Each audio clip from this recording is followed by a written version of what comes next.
J'ai 60 ans en arrière avec Jacques Perrani. Bonsoir Jacques Perrani. Bonsoir. Vous êtes un résistant niçois. Oui. Vous avez la médaille de la résistance sur Oui. votre costume ce soir.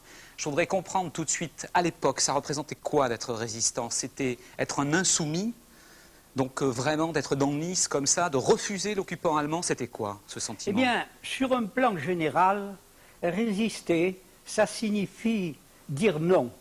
Non à ce qui est inacceptable, non à ce qui est intolérable par rapport à son système de valeurs. Je suis plus précis, pendant la dernière guerre, les résistants sont ceux qui ont dit non à la défaite de la France, à l'occupation allemande, à la barbarie nazie, non au gouvernement de Vichy et complices de l'ennemi. J'ajouterai un petit mot parce qu'on ne peut pas parler de la résistance sans parler du général de Gaulle. Le général de Gaulle vous a parlé de la résistance en disant la flamme de la résistance ne doit pas s'éteindre. Eh bien, je comprends parfaitement ce terme parce que les vrais résistants, aussi bien ceux de l'extérieur que ceux de l'intérieur, ont toujours eu une intense flamme intérieure. Le général de Gaulle l'a eu, la flamme intérieure, mais nous, résistants gaullistes, nous, résistants chrétiens, les résistants communistes ont toujours eu une forte flamme intérieure. Si on voulait définir le vrai résistant, eh bien, certaines citations nous le rappellent. C'était des hommes de foi et de courage, et leur foi a engendré le courage. La passion de Jacques Perrani ce soir sur ce plateau, 60 ans plus tard, et certainement aussi la passion d'Yvan Beltrami. Bonsoir Yvan Beltrami. Bonsoir. Vous êtes un ancien résistant de Marseille. Oui. Si Jacques était de Nice, vous êtes de Marseille. Oui. Vous voulez rajouter quelque chose à cette définition, à cet engagement? Non, mais je voudrais rajouter quelque chose, surtout sur la motivation de ces résistants, dont on n'a pas encore parlé. En réalité, pourquoi les gens étaient des résistants? En réalité, ils étaient des résistants parce qu'ils ne pouvaient plus admettre cette dictature ignoble des nazis et surtout de Vichy. Et ils ont décidé de se battre. Rappelez-nous les lois de Vichy d'ailleurs, rappelez-nous ces lois de Alors, Vichy. les cette lois de imposition. Vichy les plus importantes, ça a été la loi contre les juifs, où un juif ne pouvait plus siéger dans une faculté, il ne pouvait plus être... Avoir des responsabilités. Avoir des responsabilités. Et immédiatement après, ça a été contre les francs-maçons. Un franc-maçon ne pouvait plus être un fonctionnaire. Et ça, Et sans retraite.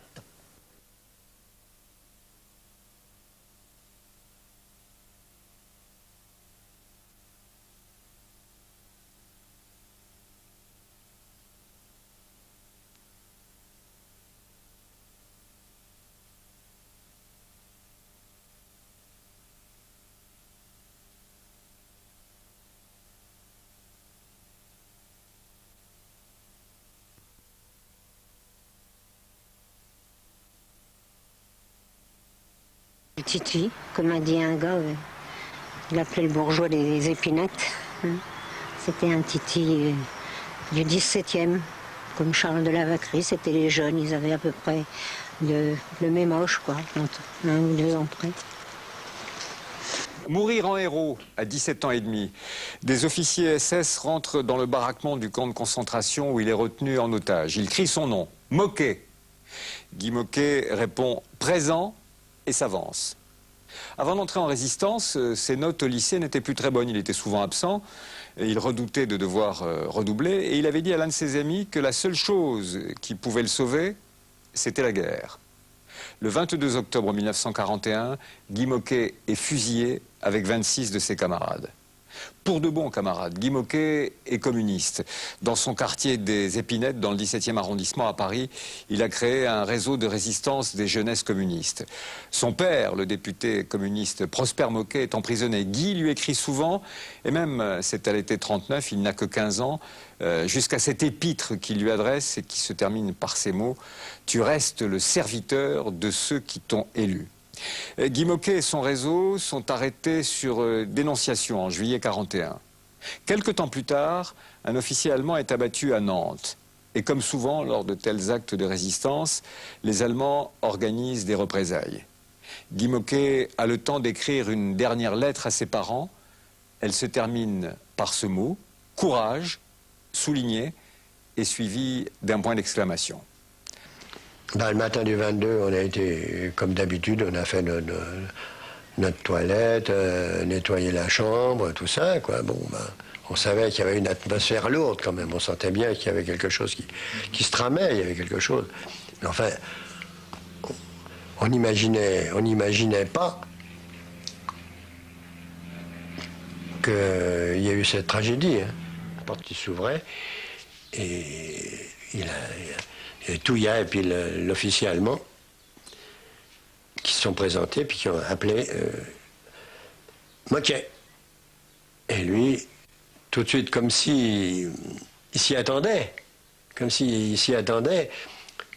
il a dit présent. Et tout de suite, d'un pas assuré, il est parti.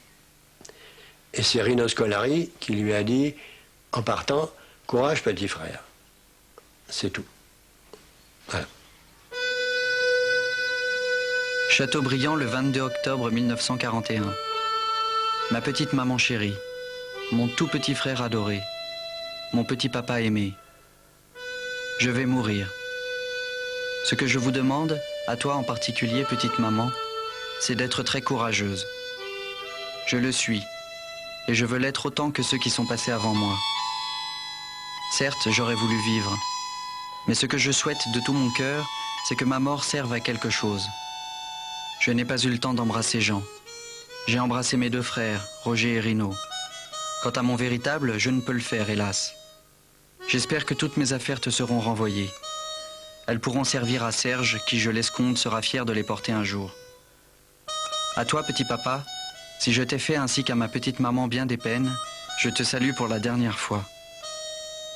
Sache que j'ai fait de mon mieux pour suivre la voie que tu m'as tracée.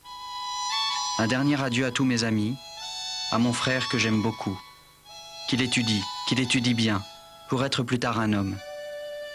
17 ans et demi, ma vie a été courte.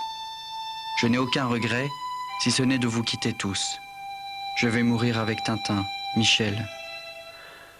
Maman, ce que je te demande, ce que je veux que tu me promettes, c'est d'être courageuse et de surmonter ta peine. Je ne peux pas en mettre davantage. Je vous quitte tous, toutes. Toi, maman, c'est Serge. Papa, en vous embrassant de tout mon cœur d'enfant. Courage. Votre Guy qui vous aime. Guy. Les copains qui restaient, soyez dignes de nous, les 27 qui allons mourir. Guy Moquet, fusillé le 22 octobre 1941 à Châteaubriand.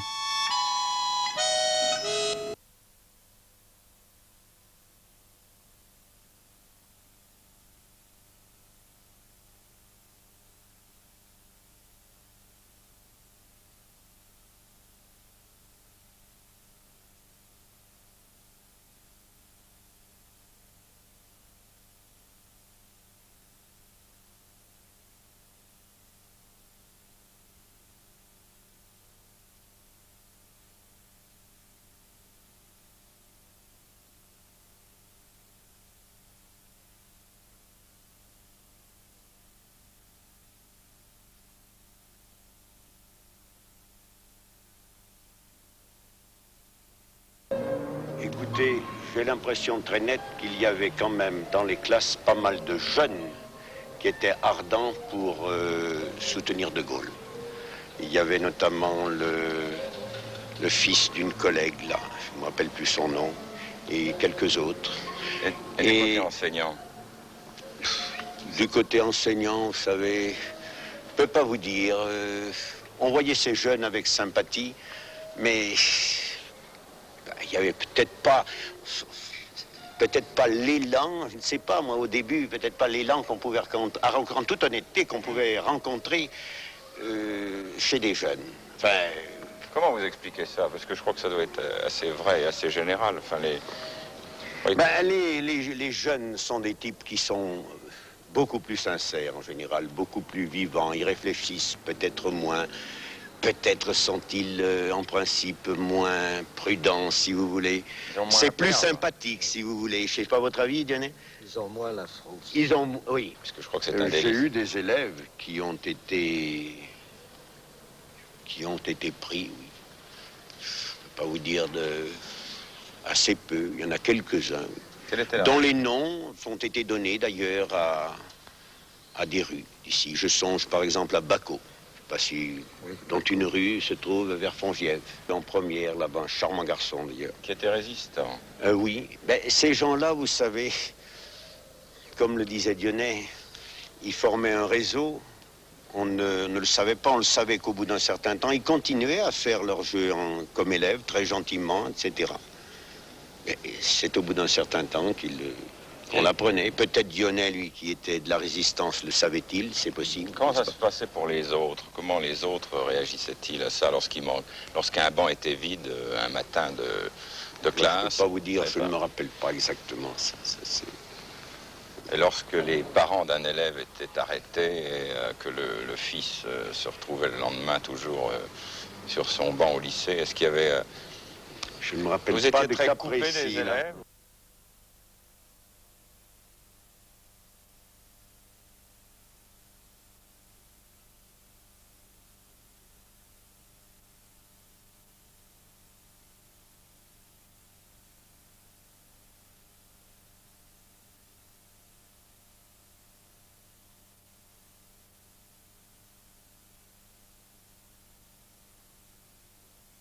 En direct, donc Jean-Marie Guillon, bonsoir. Jean-Marie, vous êtes un historien donc à l'université de Provence, ici en PACA, et tout de suite en rapport direct finalement avec ce film, avec Blanche et Marie. Parlons des femmes. Est-ce que nous avons eu, nous aussi, en Provence-Alpes-Côte d'Azur, des femmes résistantes qui ont pris un engagement et qui ont eu ce courage? Bien entendu, comme partout, la résistance sans les femmes n'aurait pas pu se faire. La résistance de ces messieurs sans leur mère, leur épouse, leur compagne et leur sœur n'aurait pas pu avoir lieu. Alors souvent, ces femmes jouent un rôle second, un rôle selon une division du travail très typique de l'époque. Elles hébergent, elles soignent, elles jouent un rôle essentiel d'agent de liaison, donc un rôle moins visible en quelque sorte que ceux des héros de la résistance, mais il ne doit pas être oublié. Elle est essentielle, cette participation. Dites-nous un mot sur 2-3 noms importants de résistantes. Alors, beaucoup de résistantes donc, ont joué un rôle modeste. Certaines d'entre elles, c'est assez rare, ont joué un rôle majeur, en particulier Marie-Madeleine Fourcade, qui est à peu près la seule chef de réseau très important, le réseau Alliance Femmes que l'on connaisse, bien que dans d'autres réseaux, il y ait eu des responsabilités féminines.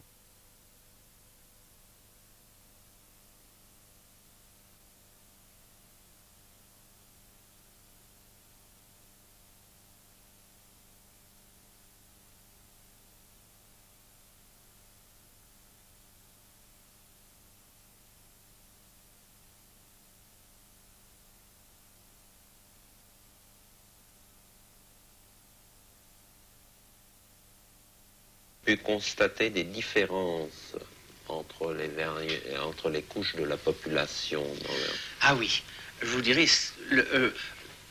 le plus grand aide que j'ai eu, c'est avec les cheminots. Et c'est difficile à dire maintenant, mais les communistes. Les gens, les ouvriers français étaient formidables. Ils faisaient n'importe quoi. Vous donnez leur dernier centime si vous n'aviez pas d'argent. J'ai été abrité par des gens vraiment qui... Je couchais dans la salle. Ils n'avaient qu'une chambre, la cuisine, une cuisine et une chambre à coucher. Et je couchais dans la cuisine, à Juvisy.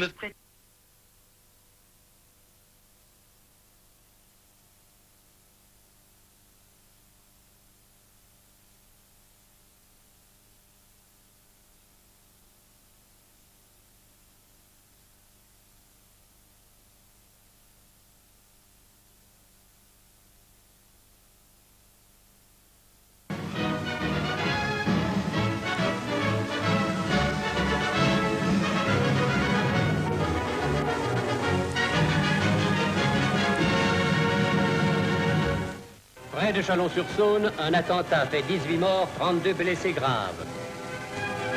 À Grenoble, une explosion détruit des quartiers entiers, 1500 blessés. À Bourg-en-Bresse, les boutiques sont saccagées le jour des obsèques du général de Benay.